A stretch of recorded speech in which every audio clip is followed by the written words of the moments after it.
ಕೇಳ್ತದೆ ಕೇಳ್ತದೆ. ನಮಸ್ತೆ ಸರ್. ಈ ಒಂದು ಕ್ಷಿಪಣಿ ದಾಳಿಯ ಬಗ್ಗೆ ಖಚಿತವಾಗಿ ತಮಗೆ ಎಷ್ಟೊತ್ತಿಗೆ ಮಾಹಿತಿ ಬಂತು ಮತ್ತು ತಾವು ಎಕ್ಸ್ಪೆಕ್ಟ್ ಮಾಡಿದ್ರ ಮಧ್ಯರಾತ್ರಿ ಈ ರೀತಿಯಾದಂತಹ ಒಂದು ಕಾರ್ಯಾಚರಣೆ ನಡೆಯುತ್ತೆ ಅಂತ? ಇದು ಎಕ್ಸ್ಪೆಕ್ಟ್ ಮಾಡಿದ್ದೆವು. ಅಂದ್ರೆ ಮೋದಿ ಹೇಳಿದ ಮೇಲೆ ಅದನ್ನು ಏನಾದ್ರೂ ಮಾಡಿಯೇ ಮಾಡ್ತಾನೆ, ಒಂದು ಸ್ಟ್ರೈಕ್ ಮಾಡ್ತಾನೆ ಅಂತೇಳಿ ನಮ್ಗೆ ಗೊತ್ತಿತ್ತು. ಆದ್ರಿಂದ ಇಟ್ ನಾಟ್ ಅದು ಸರ್ಪ್ರೈಸ್ ಅಲ್ಲ, ನಮಗೆ ಗೊತ್ತಿತ್ತು ಒಂದಲ್ಲ ಒಂದು ಹೊಡೆದೇ ಬಿಡ್ತಾರೆ ಅಂತ ಹೇಳಿ. ಓಕೆ ಸರ್, ಈ ತರದ ನಾವು ಸರ್ಜಿಕಲ್ ಸ್ಟ್ರೈಕ್ ನೋಡಿದ್ವಿ ಅಥವಾ ಬೇರೆ ಬೇರೆ ರೀತಿಯಾದಂತಹ ಆಪರೇಷನ್ಸ್ ನೋಡಿದ್ದೀವಿ ಸರ್. ಅದು ಎಸ್ಪೆಷಲಿ ಮಧ್ಯರಾತ್ರಿನೇ ನಡೆಯುತ್ತೆ. ಇದಕ್ಕೆ ಒಂದು ಸ್ಪೆಸಿಫಿಕ್ ರೀಸನ್ ಇದೆಯಾ? ಯಾಕೆ ಅಂತಂದ್ರೆ ಇಂತಹ ಇಂತಹ ಯುದ್ಧದ ಸಂದರ್ಭಗಳಲ್ಲಿ ಅಥವಾ ಗಡಿಯಲ್ಲಿನ ಟೆನ್ಷನ್ಗಳ ಸಂದರ್ಭದಲ್ಲಿ ಮಧ್ಯರಾತ್ರಿಯ ಆಪರೇಷನ್ಸ್ ಜಾಸ್ತಿ ನಡೆಯುತ್ತೆ ಸರ್, ಯಾಕೆ?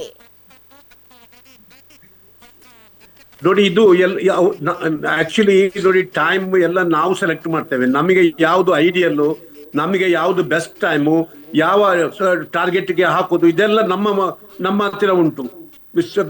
ಇದಾದ್ರೆ ಇದು ನಮ್ದೊಂದು ಶಾಕ್ನ ಮೇಲೆ ಶಾಕ್ ಆಗ್ತದೆ. ರಾತ್ರಿ ಹೋದ್ರೆ ಶಾಕ್ನ ಮೇಲೆ ಶಾಕ್ ಆಗ್ತದೆ ಅವರಿಗೆ. ಆದ್ರಿಂದ ನಮ್ಮ ಟಾರ್ಗೆಟ್ಗೆ ಹೋಗ್ಲಿಕ್ಕೆ ಯಾವುದು ಅಡಚಣೆ ಇರುವುದಿಲ್ಲ ಸರ್. ಈಗ ನನ್ಗೆ ತೊಂದರೆ ಇಲ್ಲದೆ ನಮಗೆ ನಮ್ಮ ಟಾರ್ಗೆಟ್ ಅನ್ನು ರೀಚ್ ಆಗಬಹುದು, ನಮ್ಮ ಪರ್ಪಸ್ ಅನ್ನು ಅಚೀವ್ ಮಾಡಬಹುದು.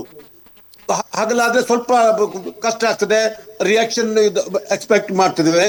ಆದ್ರಿಂದ ಇದು ವಿದೌಟ್ ಎನಿ ರಿಯಾಕ್ಷನ್ ನಮ್ದು ಕೆಲಸವೂ ಆಗ್ತದೆ, ನಾವು ವಾಪಸ್ ಬರಬಹುದು ಚೆನ್ನಾಗಿ.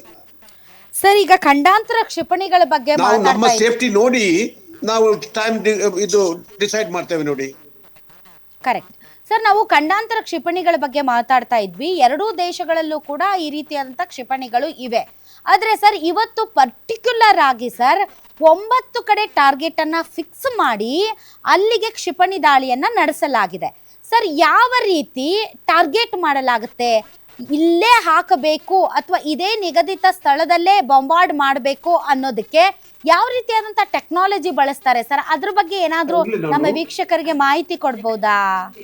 ಟಿವಿ ಅಂತ ಪಾತ್ರೆ ಅತ್ತ ಮಲ್ಪಾಡು ಅತಿ ಯಾನ ಮುಲ್ಪಾಡಿದ ಪಾತ್ರೆ ಗೊತ್ತಿದೆ ಅದನ್ನ ಟೀನಾ ಉಂಡು. ಅಮ್ಮ ಏನೋ ಟಿವಿಯಲ್ಲಿ ಬರ್ತಾ ಇಲ್ಲ ಅಂತ ತುಳುವಲ್ಲಿ ಮಾತಾಡ್ತಾ ಇದಾರೆ ಸಾಹೇಬ್ರು.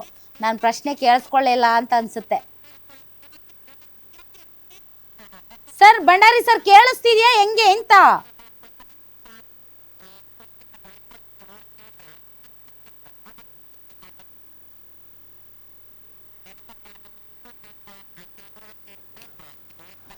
ಓಕೆ. ಸೊ ಈಗಾಗಲೇ ಪಾಕಿಸ್ತಾನಕ್ಕೆ ಬೇಕಾದಂತಹ ಎಲ್ಲ ತುರ್ತು ಸಂದರ್ಭದ ತಯಾರಿಗಳಿಗೆ ಸಂಬಂಧಪಟ್ಟಂತೆ ಇನ್ಸ್ಟ್ರಕ್ಷನ್ಸ್ ಅನ್ನ ಪಾಕಿಸ್ತಾನ ಕೊಡ್ತಾ ಇದೆ. ಅವ್ರಿಗೆ ಗೊತ್ತಾಗ್ಬಿಟ್ಟಿದೆ ಏನೋ ಒಂದು ಆಗುತ್ತೆ ಅಂತ. ಸೊ ತನ್ನ ದೇಶದ ಪ್ರಜೆಗಳನ್ನ ಉಳಿಸಿಕೊಳ್ಳುವುದು ಮತ್ತು ನಾಗರಿಕರಿಗೆ ಸರಿಯಾದಂತ ಮಾಹಿತಿಗಳನ್ನ ಒದಗಿಸೋದು ಆಯಾ ಸರ್ಕಾರಗಳ ಆದ್ಯ ಕರ್ತವ್ಯ. ಅದನ್ನ ಪಾಕಿಸ್ತಾನ ಮಾಡ್ತಾ ಇದೆ. ಏನ್ ಹೇಳ್ಬೋದು? ಐ ಡೋಂಟ್ ನೋ ಆ ದೇಶದಲ್ಲಿ ಬಂಕರ್ಗಳೆಲ್ಲ ನಿರ್ಮಾಣ ಆಗಿದಾವ ಇಲ್ವಾ ಅಂತ. ಸೊ ಬಂಕರ್ಗಳ ಅಲ್ಲದೆ ಇದ್ರು ಕೂಡ ಈ ರೀತಿಯಾದಂತ ವಾಯು ದಾಳಿಗಳ ಸಂದರ್ಭದಲ್ಲಿ ಏರ್ ರೇಡ್ ಶೆಲ್ಟರ್ಗಳು, ಅಂದ್ರೆ ವಾಯು ದಾಳಿ ಸಂದರ್ಭದಲ್ಲಿ ಆಶ್ರಯಕ್ಕೆ ಬೇಕಾದಂತಹ ಶೆಲ್ಟರ್ಗಳನ್ನ ನಿರ್ಮಾಣ ಮಾಡ್ಕೊಂಡಿದ್ದಾರೋ ಅಥವಾ ನಿರ್ಮಾಣ ಮಾಡಿಕೊಂಡಿಲ್ಲ ಅಂತಂದರೆ ಈ ಕೆಳಮನೆಯ ಕೋಣೆ ಯಾವ್ದಾದ್ರು ಆಗಿರ್ಬೋದು, ಬಾತ್ರೂಮು ಆಗಿರ್ಬೋದು. ಉದಾಹರಣೆಗೆ ತುಂಬಾ ಕೆಳಮನೆಯ ಬಾತ್ರೂಮು, ಕಿಟಕಿಗಳು ಇಲ್ಲದೆ ಇರುವಂತಹ, ಕಿಟಕಿಗಳು ಇಲ್ಲದೆ ಅಲ್ಲಿ ಬಚ್ಚಿಟ್ಕೊಳ್ಬಹುದು. ಅಥವಾ ತಮ್ಮ ಹತ್ತಿರದ ಈ ಒಂದು ಸಿವಿಲ್ ಡಿಫೆನ್ಸ್ ಆಫೀಸರ್ಸ್ ಗಳನ್ನ ಸಂಪರ್ಕ ಮಾಡಿದ್ರೆ ಅದೇ ಮಾಕ್ ಡ್ರಿಲ್ ಅಂತಂದ್ರೆ ಅದನ್ನೇ ಮಾಕ್ ಡ್ರಿಲ್